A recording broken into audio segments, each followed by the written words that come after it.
Feliz Navidad a todos. Hoy vamos a celebrar el nacimiento de Jesucristo desde el punto de vista de las Américas, de los nefitas y lamanitas. Vimos que Samuel el lamanita había dado unas señales del nacimiento del Salvador y de su muerte.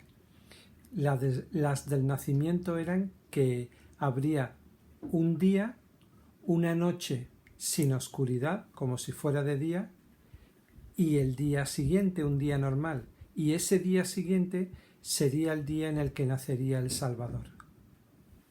Vendrá Jesucristo, y que se va acercando el tiempo y empezamos a pensar qué bueno que se acerca el tiempo, pero quizás otros pensemos, ¿y si no es verdad? ¿Y si ya ha pasado? Y que algunos de nuestros vecinos llegan a decir, si para este día Jesucristo no ha venido, todos seréis muertos, os mataremos. Fijaos qué presión. Hubo algunos miembros de la iglesia que empezaron a desesperarse. Nefi, que era el hijo de Elamán, se había ido, un poco como lo que pasó con Alma y lo que pasó con Moisés, que nadie supo nada más de él. Antes de irse, le pasó los anales y los registros sagrados a su hijo, también llamado Nefi. Así que ahora tenemos a este otro Nefi que ve tanta iniquidad, tanta miseria y tanta incredulidad que derrama su alma en oración. Nos dice el libro de Mormón que derramó su alma todo el día y al final del día le vino la voz del Señor. Uno se puede preguntar, bueno, ¿y por qué no le contestó el Señor al principio? ¿No sería más fácil? Pero quizás Nefi no habría aprendido algo. Muchas veces las bendiciones vienen muy al final del día. Otras veces vienen al principio y otras veces en medio. El Señor es el que controla los calendarios y los tiempos. Él ha creado los universos, Él ha creado las galaxias. Nosotros simplemente miramos un reloj que tenemos en la pulsera. Él sabe. ¿Qué le dijo el Señor a Nefi después de estar todo el día orando y lamentándose por la incredulidad del pueblo? Le dijo, alza la cabeza y sé de buen ánimo, pues he aquí ha llegado el momento, y esta noche se dará la señal, y mañana vengo al mundo para mostrar al mundo que he de cumplir todas las cosas que he hecho declarar por boca de mis santos profetas. He aquí vengo a los míos, para cumplir todas las cosas que he dado a conocer a los hijos de los hombres desde la fundación del mundo, y para hacer la voluntad, así la del Padre como la del Hijo. Y entonces Nefi salió inmediatamente a predicar y a decirles que el Salvador nacería y que las señales se iban a cumplir, y empezaron a ver grandes señales y grandes prodigios. Y el versículo 20 dice, y habían acontecido, sí, todas las cosas, toda partícula, según las palabras de los profetas. ¿Creemos nosotros que las palabras de los profetas se van a cumplir? Si creemos en el libro de Mormón, el libro nos dice que sí, que cuando los profetas predicen algo, eso se cumplirá, y es una gran enseñanza que tenemos. Pues efectivamente llegó el día señalado. No sabemos cuánto tiempo había entre el día que habían señalado los incrédulos para matar a los crédulos y el día en que nació Jesucristo. Posiblemente no hubo mucho, pero ¿se imaginan con cuánto ahínco orarían para que se cumpliesen esas señales? Y fíjense qué interesante. Precisamente iban a morir los que creían si no se cumplían las señales. Y ocurrió el día y la noche sin día y el día. Así que el Salvador nació al mundo. ¿Y su nacimiento qué hizo? Salvar las vidas de aquellos que creían en que esas señales se iban a cumplir. Así que nada más que por nacer Jesucristo, ya hubo cientos, quizás miles de vidas que fueron salvadas. Realmente Él es el Salvador del mundo. Desgraciadamente por todas partes estaban los ladrones de Gadiantón. Los últimos 3 versículos de este primer capítulo nos dicen algo triste.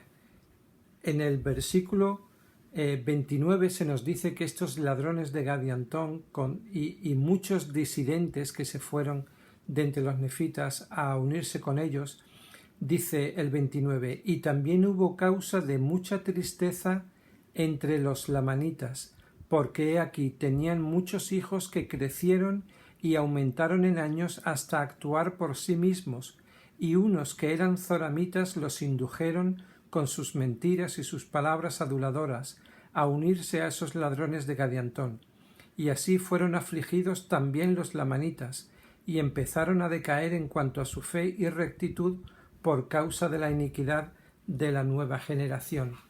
Esto realmente tiene mucho que ver con nosotros. La nueva generación, ¿verdad? ¿Cuánto nos preocupan nuestros hijos? Estos padres estaban sumamente preocupados porque unos zoramitas, gente del mundo, aduló y atrajo a sus hijos hacia el mundo. ¿Qué podemos y qué debemos hacer nosotros como padres, como abuelos, familiares, líderes, amigos, por nuestra nueva generación? Cuando son niños podemos enseñarles, controlarles en cierta manera, hasta que ya empiezan a pensar por sí mismos y a decidir por sí mismos. Por eso se bautizan a los 8 años. ¿Estamos haciendo todo lo que está en nuestro poder por la nueva generación? Oración en familia, escrituras en familia, compartir nuestro testimonio, que vean que sus padres se quieren. Realmente es un trabajo duro. En el capítulo 3 tenemos a un nuevo juez superior, Laconeo, y tenemos a el malo de turno, que es Gidoni, ¿vale? Y Gidoni, al igual que en su época hicieran con Moroni, Gidoni escribió una carta al capitán en jefe de los nefitas, de la parte buena, vamos a decir todavía, que se llamaba Gidoni. Este Gidiani, el malo, le escribió una carta muy dura y le dijo: mira, rendíos, haced esto o os vamos a matar. Pero hay un versículo muy interesante que me gustaría que escucharais con atención, pensando en el mundo hoy en día.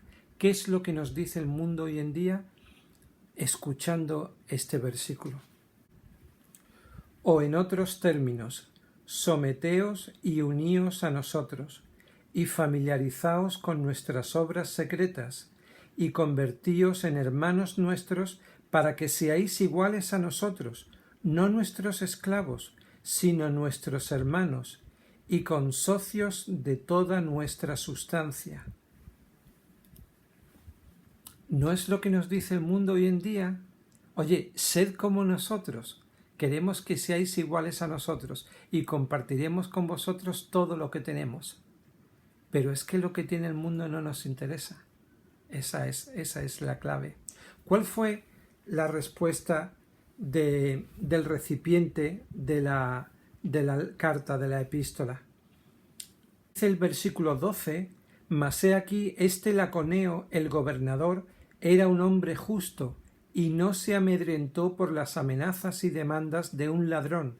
Por tanto no hizo caso de la epístola de Gidiani, el caudillo de los ladrones. Antes bien hizo que su pueblo le suplicara fuerza al Señor para cuando los ladrones descendieran contra ellos. ¿Fue eso todo lo que hizo? ¿Que oraran al Señor? No. En el versículo 14 se dice: e hizo que se construyeran fortificaciones alrededor de ellos, y que la fuerza de ellas fuese grande en extremo, e hizo que los ejércitos tanto de los nefitas como de los lamanitas, o sea, de todos los que se contaban entre los nefitas, se colocasen alrededor como guardias para vigilarlos y para protegerlos de los ladrones día y noche. ¿Por qué? Porque ellos, el pueblo de Laconeo, igual que nosotros en la pandemia, también sufrieron un confinamiento, el confinamiento nefita. Resulta que el versículo anterior, el 13, dice: sí, envió una proclamación entre todo el pueblo de que juntasen a sus mujeres y a sus hijos, sus hatos y sus rebaños, y toda su sustancia, excepto sus terrenos, en un lugar. Y estuvieron durante un tiempo, confinados, pero afortunadamente habían llevado muchos víveres. Tuvieron un gran plan de bienestar. Fueron obedientes a las palabras del profeta.